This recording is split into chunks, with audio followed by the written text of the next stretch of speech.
আসসালামু আলাইকুম। আজকে অনেক দিন হলো আপনাদের সাথে কোনো ধরনের ভিডিও শেয়ার করা হয় না, কারণ কি একটু আলসে আমি ধরছে কেন জানি না।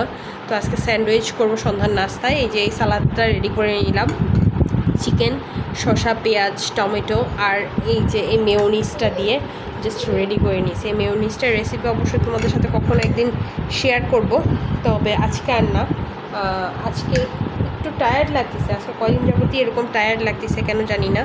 তো বাজারের স্যান্ডউইচগুলো অনেক মজা হয়, পাশাপাশি অনেক এক্সপেন্সিভ হয়। যেগুলো কিনা মজা সেগুলো অবশ্যই এক্সপেন্সিভ হয়। তো এত এক্সপেন্সিভ দিয়ে কেনা হয় না, খাওয়া হয় না। তো ভাবলাম যে যেহেতু ব্রেড আছে, আজকে একটুখানি করি স্যান্ডউইচ, যাতে বাচ্চারা একটু অন্যরকমের ফ্লেভার পায়, সেই জন্য করা। রান্না করা চিকেনের থেকে চিকেনটা উঠাইছে, একদমই ঝামেলা ছাড়াই রেসিপিটা হয়েছে।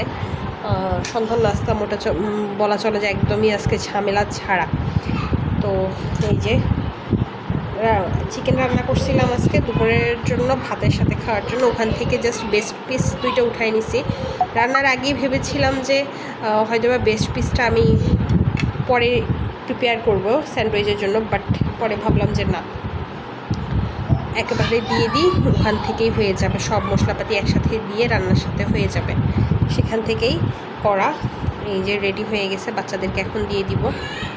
বাজারের স্যান্ডউইচের তুলনায় এটা ডাবল টেস্টি অবশ্যই। আর এই মেয়োনিজটা মানে কি বলবো, এত টেস্টি যেটা হয়তো বলে বোঝানোর মতো না, এত টেস্টি আমার কাছে লাগে। একদম মনে হয় যেন বাজারের মেয়োনিজ ফেল, মানে রেস্টুরেন্টের মেয়োনিজ একদমই ফেল। তো সেই জায়গাটা থেকে আমি এটা বানাইছি কিভাবে, সেদ্ধ ডিম দিয়ে। একদমই রিসেন্ট দেখলাম যে সেদ্ধ ডিমের মেয়োনিজ একদমই ভাইরাল আর খুব ইজিলি বানানো যায়। সেই জায়গাটা থেকে এই যে তোমাদের সাথে একটু খেয়ে টেস্ট করে দেখতেছি। লুক, সস আছে, মেয়োনিজের মধ্যেই সস আছে।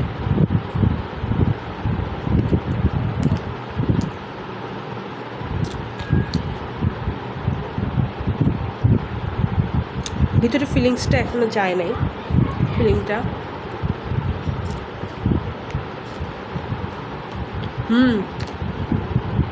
অনেক মজা লাগতেছে ভীষণ।